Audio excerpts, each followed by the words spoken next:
113 million people, a civilization over 1,000 years old, and a history so rich, so painful, and so extraordinary that no one ever taught you the full story. Let's fix that right now. Long before any European ship appeared on the horizon, the Philippines was already a thriving civilization. Gold, trade routes, written language, complex kingdoms connected to the greatest empires in Asia. The Philippines was not waiting to be discovered. It was already one of the wealthiest and most sophisticated cultures in the ancient world. Then 1521 happened. Ferdinand Magellan arrived, claimed the islands for Spain, and within a generation the greatest colonial theft in Asian history had begun. Spain did not just take land, they took names. They renamed every Filipino family from a catalog in 1849. They took religion. They burned over 1,000 years of Filipino manuscripts, literature, and written history. They took gold, melting down centuries of Filipino craftsmanship and shipping it to build cathedrals in Mexico and palaces in Madrid. They took identity, replacing the ancient gods, the Diwata, the Babaylan, the entire spiritual world of the Filipino people with a foreign religion enforced by foreign priests. For 333 years, the Filipino people lived under this system. And then they said enough.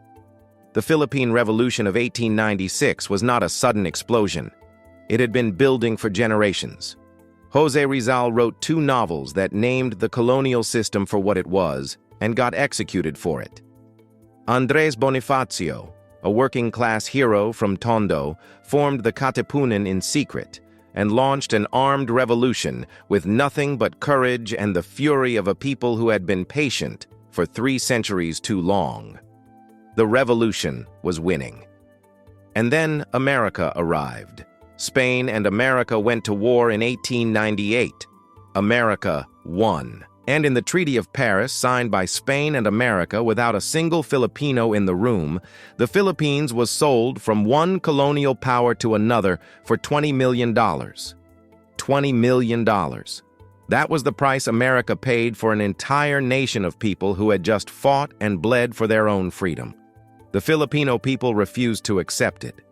Emilio Aguinaldo declared Philippine independence, and the Philippine-American War began a brutal conflict that killed over 1 million Filipinos and that American history books still barely mention. America won. And for the next 4 decades, the Philippines lived under a new colonial power that called itself a liberator. Then, in 1935, America promised independence in 10 years. Then World War II happened.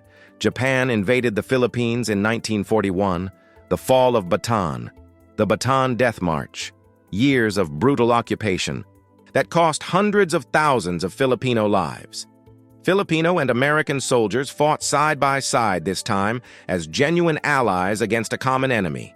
Japan was defeated in 1945, and on July 4th, 1946, after 425 years of foreign rule, the Philippines finally became an independent nation.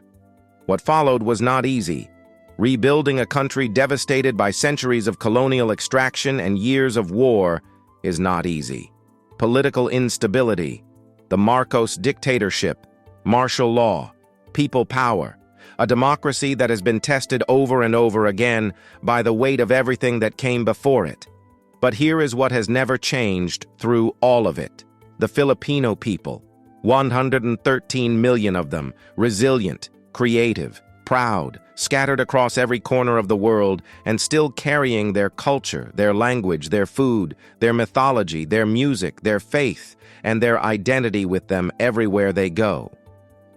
The Philippines was never just a colony. It was never just a footnote in someone else's history. It was never the primitive, undiscovered islands that colonial powers needed the world to believe it was. It was a civilization before colonization. It was a civilization during colonization. And it is a civilization now. The full history of the Philippines is not a story of what was done to the Filipino people. It is the story of what the Filipino people survived and built and refused to let anyone take from them permanently. That story is still being written. and it belongs entirely to the Filipino people. Follow they erased for the complete story of Philippine history, the parts they taught you and the parts they buried. Because knowing where you came from is the most powerful thing you will ever own.